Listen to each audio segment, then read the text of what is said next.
함께 보실 하나님 말씀은 구약성경 예레미야 13장입니다. 내일 말씀 일기 본문인 예레미야 13장 중에서 밝진 않고 1절부터 11절까지 말씀을 함께 공독하겠습니다. 구약성경 예레미야 13장 1절부터 11절까지 말씀, 구약성경 1071면 전후를 보시면 되겠습니다.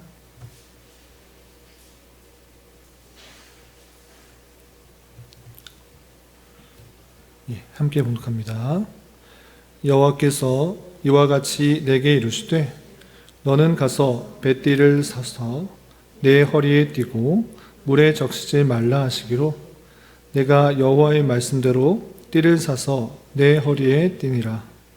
여호와의 말씀이 다시 내게 임하여 이르시되 너는 사서 내 허리에 띈 띠를 가지고 일어나 유브라데로 가서 거기서 그것을 바위 틈에 감추라 하시기로 내가 여호와께서 내게 명령하신 대로 가서 그것을 유브라데 물가에 감추니라. 여러 날 후에 여호와께서 내게 이르시되 일어나 유브라데로 가서 내가 내게 명령하여 거기 감추게 한 띠를 가져오라 하시기로 내가 유브라데로 가서 그 감추었던 곳을 파고 띠를 가져오니 띠가 썩어서 쓸 수 없게 되었더라. 여호와의 말씀이 내게 임하니라. 이르시되 여호와께서 이와 같이 말씀하시니라. 내가 유다의 교만과 예루살렘의 큰 교만을 이같이 썩게 하리라. 이 악한 백성이 내 말 듣기를 거절하고 그 마음에 완악한 대로 행하며 다른 신들을 따라 그를 섬기며 그에게 절하니 그들이 이 띠가 쓸 수 없음 같이 되리라. 여호와의 말씀이니라. 띠가 사람의 허리에 속함 같이 내가 이스라엘 온 집과 유다 온 집으로 내게 속하게 하여 그들로 내 백성이 되게 하며 내 이름과 명예와 영광이 되게 하려 하였으나 그들이 듣지 아니하였느니라. 아멘. 네, 잘 오셨습니다. 오늘 함께 살펴볼 말씀은 예레미야 13장입니다. 우리가 4월 들어서 예레미야서를 읽어나가고 있는데 읽을 때 쉽습니까? 어렵습니까? 결코 쉽지가 않습니다. 예언서가 결국 많은 예언들과 상징들이 있어서 쉽지가 않은데 그럼에도 불구하고 자주 또 가까이 대하면서 어떻게 이해해야 될지를 또 생각해 보면서 읽을 때 이것이 딱딱한 말씀이 아니라 또 은혜가 되고 또 우리에게 주시는 사랑의 말씀으로 대할 수 있을 것입니다.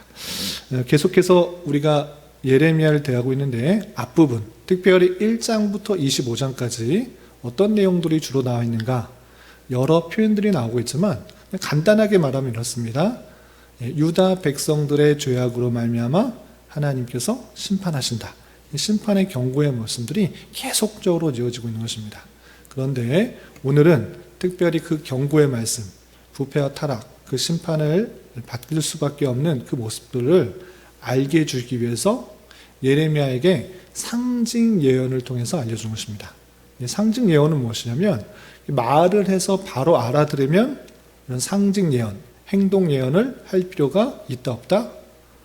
할 필요가 없는 것입니다. 그냥 말을 해서 알아들으면 회개하고 뉘우친다고 하면 그런 것을 표현할 필요가 없는데 그렇지 않고 계속해서 하나님의 심판을 예언하는 예레미야를 오히려 해하려고 하고 왜 그런 심판의 예언을 하느냐? 너를 죽여야겠다. 이렇게 자기 고향 사람인 아나돗의 사람들이 오히려 예레미야를 죽이려고 하는 그런 형편 가운데 있는 것입니다. 그럼에도 불구하고 하나님께서는 예레미야를 더욱더 격려하시고 위로하시고 앞으로 일어날 일들을 확실하게 보여줌으로 그 일들을 잘 감당토록 하시는 것입니다. 거기서 그치지 않고 하나님께서는 예레미야를 통하여서 행동 예언, 상징 예언을 하게 하는데 오늘 말씀에서는 두 가지, 또 내일 말씀에서도 또 상징 예언이 나오는데 첫 번째 오늘 상징 예언에 있어서 1절부터 11절까지 우리가 읽었던 그 내용에 보면 허리띠에 관한 그런 예언이 나옵니다. 어떤 내용인가 간단하게 설명하겠습니다. 예레미야에게 이렇게 말합니다. 너 가가지고 배로 만든 허리띠를 사서 그것을 유브라데로 가서 거기다가 감춰놓으라 이렇게 말합니다. 그 말씀에 당연히 예레미야가 순종할까요? 순종하지 않을까요? 순종합니다. 네, 선지자이기 때문에 하나님의 말씀을 잘 순종한 것입니다. 무슨 뜻인지 알지 못하고 그 말씀에 복종하여서 허리띠를 사서, 배로 만든 허리띠를 사서 유브라데, 아주 먼 곳에 바벨론이 나라가 있는 그곳에 가서 거기다 감춰놓고 다시 돌아옵니다. 그런데 또다시 하나님께서 예레미야에게 말씀하십니다. 어떤 말씀하시는가? 너 다시 그 유브라데로 가서 그 배로 만든 허리띠를 가지고 오라 이렇게 말합니다.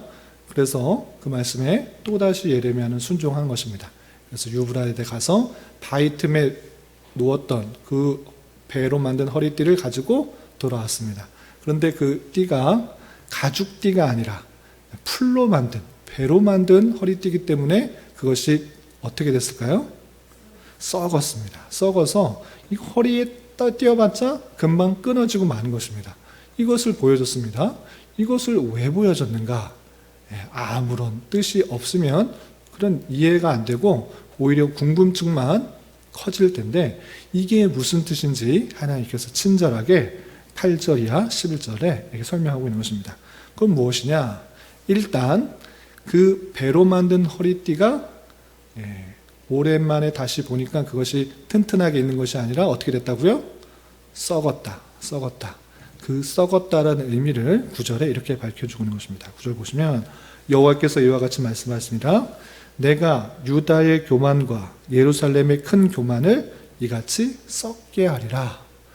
그 교만한 모습들 썩게 하겠다. 완전히 썩어서 완전히 없어지게 하겠다. 이 뜻을 가지고 있다. 이렇게 표현하고 있는 것입니다. 그럼 어떤 모습이 있길래 교만하였다고 이렇게 썩게 만들게 하시는가? 그 내용이 10절에 이렇게 되는 것입니다. 10절 보시면 이 악한 백성이 예루살렘과 유다에 있는 그 백성이 내 말 듣기를 거절하고 그 마음에 완악한 대로 행하며 다른 신들을 따라 그를 섬기며 그에게 절하니 그들이 이 띠가 쓸 수 없음 같이 되리라 하면서 썩어서 전혀 쓸 수 없는 허리띠가 된 것처럼 그렇게 될 것이다 예언하고 있는 것입니다. 그리고 다른 것이 썩은 것이 아니고 어떤 것이 썩었다고 그랬죠? 허리띠, 배띠. 허리에 띠는 그 띠가 썩었다라고 했습니다.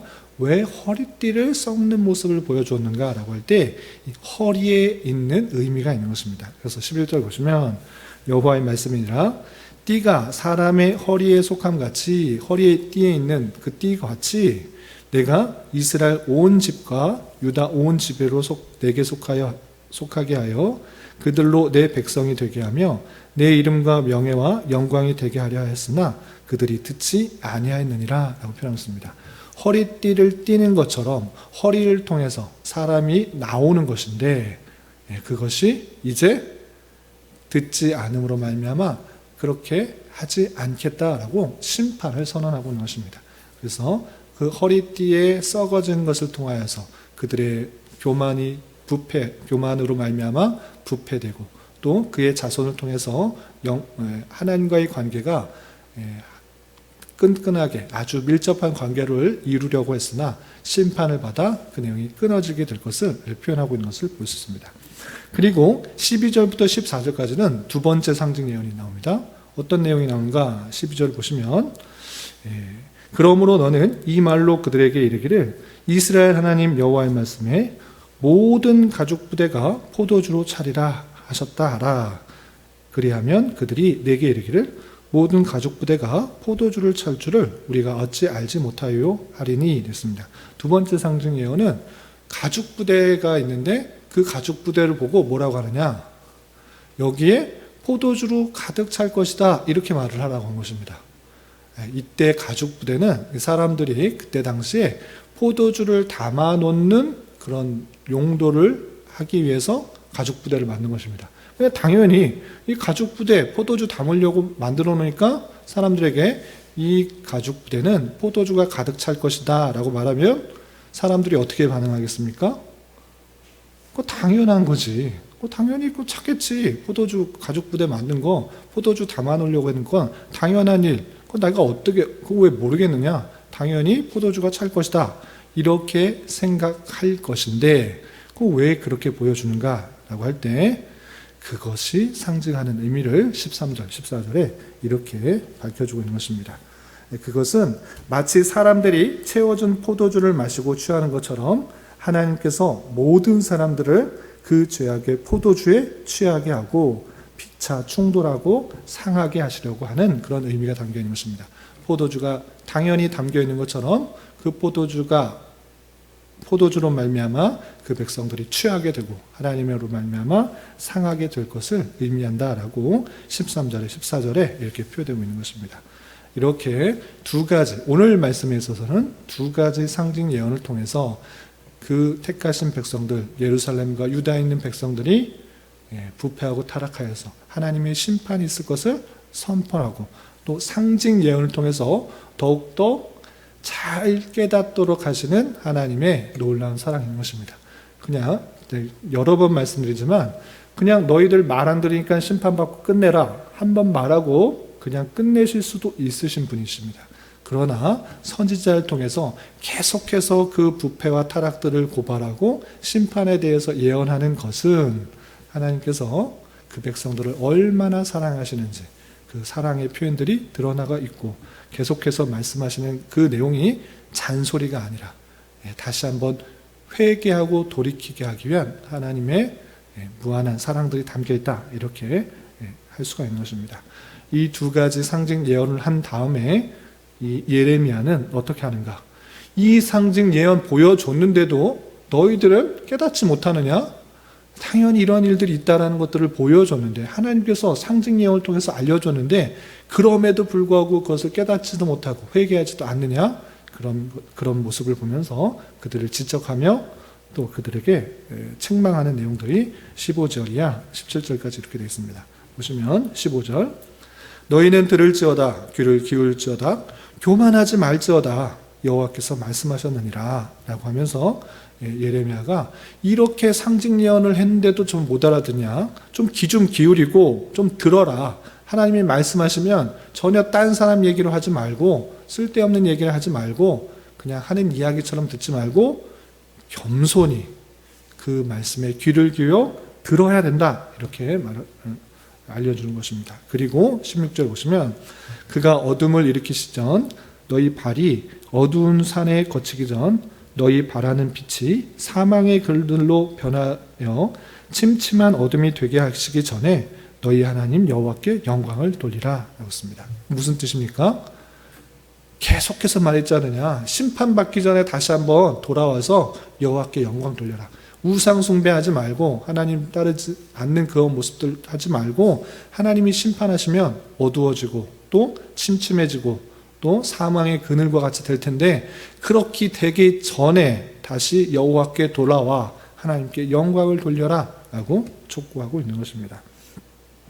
그리고 또 18절 이하 27절 보시면 그럼에도 불구하고 그 백성들이 여전히 부패하고 타락하여 하나님의 말씀에 귀 기울이지 않자 어쩔 수 없이 심판이 아니고서는 돌이킬 수 없는 그 유다의 타락한 모습, 부패한 모습들을 또 적나라하게 고발하는 것을 볼 수 있습니다.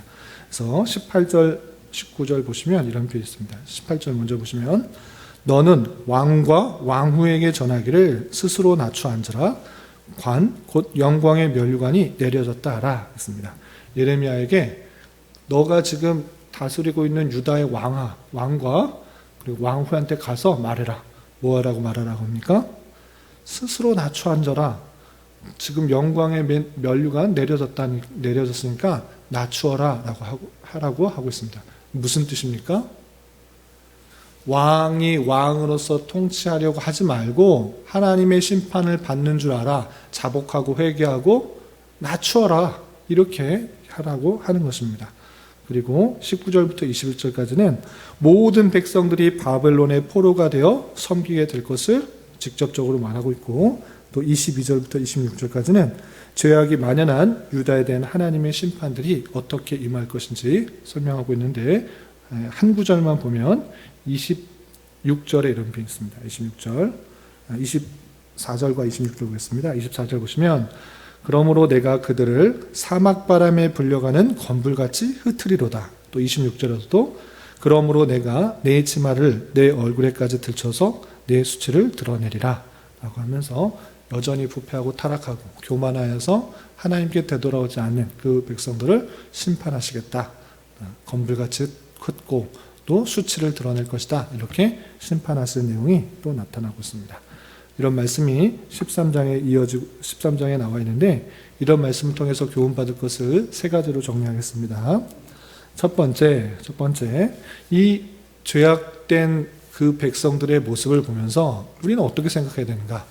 단순히 그냥 그때 당시에 정말 부패하고 타락한 인생들이 있었구나 이렇게 생각하는 것이 아니라 혹여나 우리가 그러한 죄를 범하고 있지 않는지 되돌아봐야 될 것입니다. 그 사람들이 어리석고 또 죄 많다 이렇게만 여길 것이 아니라 혹여나 그런 죄악된 모습이 우리에게 있지는 않은지 되돌아보고 우리가 그러한 죄를 범하고 있다면 하나님께서 말씀하시는 것 같이 죄에서 돌이키고 회개하고 주께로 되돌아오라는 그 말씀에 온전히 반응하여서 주님 앞에 자복하고 회개할 수 있는 자가 되어야 될 것입니다. 그들만 죄를 짓는 것이 아니라 오늘날 우리도 똑같이 죄를 짓는 연약한 인생인 줄 알아 우리의 죄가 발견되었을 때 하나님 앞에 뉘우치고 회개하고 주께 돌아오는 자가 되어야 될 것입니다. 하나님께서 다양한 방편으로 죄를 지적하실 때 듣고 귀를 기울이며 회개할 수 있는 자가 되어야 될 것입니다. 이런 은혜가 저와 여러분 우리 모두에게 있기를 진심으로 기원합니다.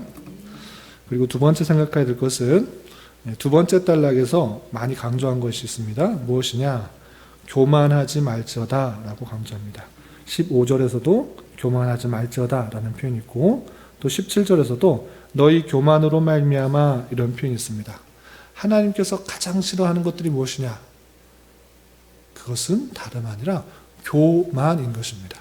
내 힘과 내 능력과 내 지혜와 내 계획으로 내 열심으로 무엇을 할 수 있다 생각하는 것 그것만큼 하나님의 마음을 아프게 하는 일이 없는 것입니다. 그렇지 않고 이 성경을 통해서 쭉 보는 것은 어느 누구 하나 하나님의 마음에 드는 그런 일을 하는 사람이 없구나. 모두 다 부패하고 타락하여 있구나. 그 마음에 완악한 대로 행하는 것이 인생이구나 라는 것들을 깨달아야 되는 것입니다.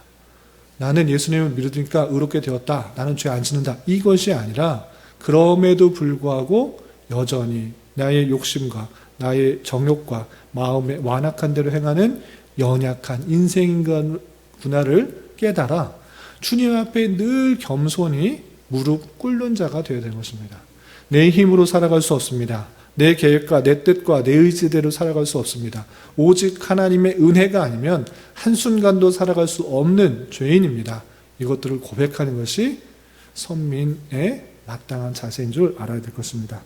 그런 줄 알아 늘 자신의 부족함과 연약함을 주님께 아뢰고 주님께서 공급해 주시는 힘으로 모든 것을 행하고 또 순간순간을 살아갈 수 있겠다고 다짐하는 그런 자가 되어야 될 것입니다. 이런 은혜가 저와 여러분 우리 모두에 있기를 진심으로 기원합니다.